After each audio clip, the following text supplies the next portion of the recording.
நண்பர்களுக்கு வணக்கம். நேர்மைக்கு கிடைத்த பரிசு என்ற சிறந்த சிறுகதையை தான் இன்னைக்கு நம்ம பார்க்க போகிறோம். வாங்க கதைக்குள்ள போகலாம். மனிதன் எவ்வளவு பணம் சம்பாதித்தாலும், எவ்வளவு உயர்ந்த இடத்துக்கு சென்றாலும் அவன் வாழ்க்கையை நிலைநிறுத்துவது ஒரு நல்ல குணம்தான். அது நேர்மை. இந்த கதை ஒரு சாதாரண குடும்பத்தில் பிறந்த இளைஞன் தனது நேர்மையால் எப்படி வாழ்க்கையை மாற்றிக்கொண்டான் என்பதை கூறுகிறது. தஞ்சாவூர் அருகே இருந்த அழகான ஒரு கிராமம் மருதவனம். அந்த கிராமத்தில் வசித்தார்கள் ராமசாமி, அவரது மனைவி கமலா மற்றும் அவர்களின் மகன் அருண். ராமசாமி ஒரு கூலி தொழிலாளி. எவ்வளவு கஷ்டம் இருந்தாலும் அவர் ஒரு விஷயத்தை மட்டும் மகனுக்கு அடிக்கடி சொல்லுவார். பசி வந்தாலும் பரவாயில்லை, பொய் சொல்லக்கூடாது என்பதே அது. அருணும் அப்பாவைப் போலவே நல்ல மனசுடையவன். ஒரு நாள் பள்ளியில் ஆசிரியர் கேட்டார், உங்க வாழ்க்கையிலே பெரிய ஆசை என்ன என்று கேட்டார். ஒருவர் மருத்துவராக வேண்டும் என்றார், மற்றொருவர் போலீஸ் ஆக வேண்டும் என்றார். அருண் மட்டும் எழுந்து, என் அப்பா மாதிரி நல்ல மனிதனாகணும் சார் என்று சொன்னான்.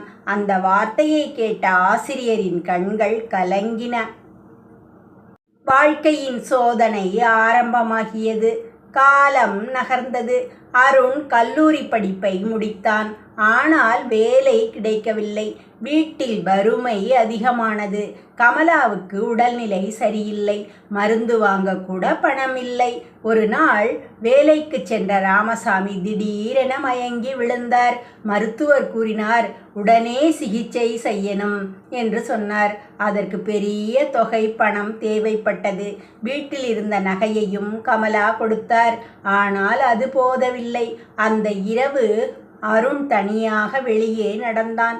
எப்படி அப்பாவை காப்பாற்றுவது என்று கவலை மட்டும் அவன் மனதில் இருந்தது. எதிர்பாராத சம்பவம் நடந்தது. அடுத்த நாள் வேலை தேடி நகரத்திற்கு சென்றான் அருண்.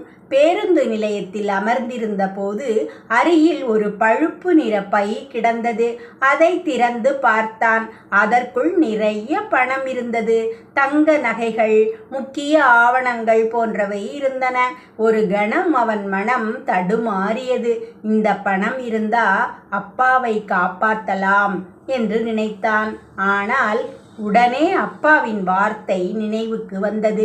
தவறான வழியில் வந்த பணம் நிம்மதியை தராது என்பதுதான் அது.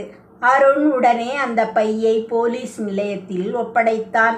இன்ஸ்பெக்டர் கேட்டார், உனக்கு பணம் தேவையில்லையா?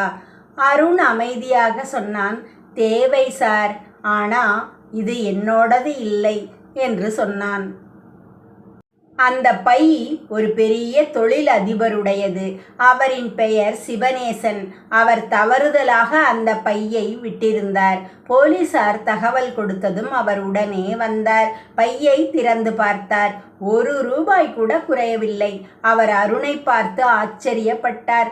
இப்படி நேர்மையான இளைஞன் இன்னும் இருக்கானா என்று நினைத்தார். அவர் கேட்டார், உனக்கு என்ன வேண்டும் என்று. அருண் மெதுவாக, ஒரு வேலை கிடைச்சா போதும் சார் என்றான். அந்த பதில் சிவனேசனின் மனதை தொட்டது. நாளையிலிருந்து என் நிறுவனத்துக்கு வா என்று சொன்னார். அருண் அந்த நிறுவனத்தில் வேலைக்கு சேர்ந்தான். மிகவும் உழைத்தான்.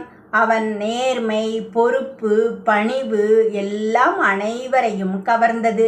சில மாதங்களில் நிறுவனத்தில் அனைவருக்கும் அவன் மீது நம்பிக்கை வந்தது. ஒரு நாள் கணக்கில் பெரிய தவறு நடந்துவிட்டது. நிறுவனத்திற்கு லட்சக்கணக்கில் நஷ்டம் வரப்போகிறது. அதை கவனித்த அருண் உடனே மேலாளரிடம் சொன்னான். சிவனேசன் கேட்டார், யாருக்கும் தெரியாம இருந்திருக்கும், ஏன் சொன்ன என்று கேட்டார். அருண் சொன்னான், தவறு தெரிஞ்சும் சொல்லாம இருப்பது கூட பொய்தான் சார் என்று சொன்னான். அருணின் சம்பளத்தில் ராமசாமிக்கு நல்ல சிகிச்சை செய்தார்கள். மெல்ல அவர் உடல் நலம் பெற்றார். கமலா மகனை பார்த்து அழுதார். நேர்மையா வாழ்றவன் வாழ்க்கை ஒரு நாளும் வீணாகாது என்றார். அந்த வீடு மீண்டும் மகிழ்ச்சியால் நிரம்பியது.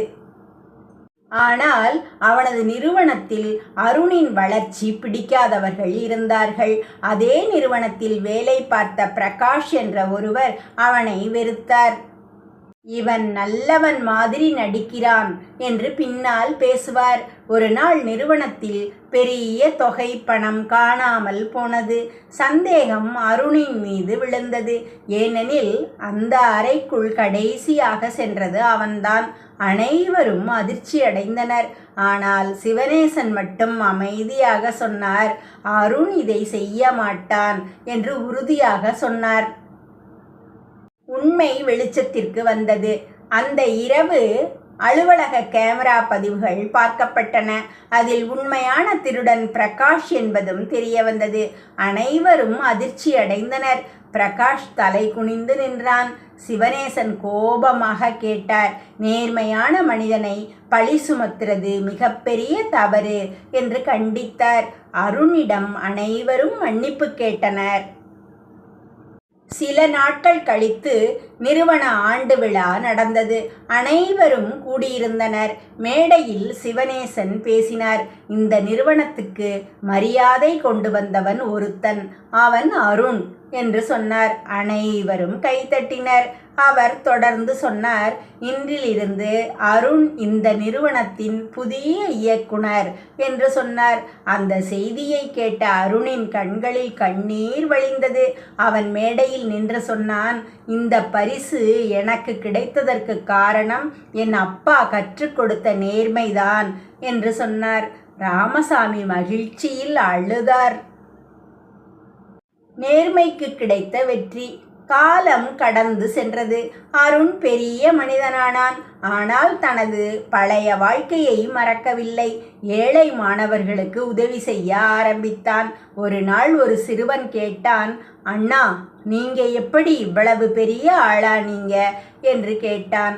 அருண் சிரித்து கொண்டு சொன்னான், பணம் இல்லாம இருந்தாலும் பரவாயில்லை, நேர்மை மட்டும் கைவிடாதே என்று சொன்னான். கதையின் முடிவு. பொய் சொல்லி கிடைக்கும் வெற்றி சில நாட்கள் மட்டுமே. ஆனால் நேர்மையால் கிடைக்கும் மரியாதை வாழ்நாள் முழுவதும் இருக்கும். நல்ல மனசுக்கும் உண்மைக்கும் இறைவன் எப்போதும் பெரிய பரிசை தருவான். கதையின் நெறி. நேர்மை என்பது மனிதனின் மிகப்பெரிய செல்வம்.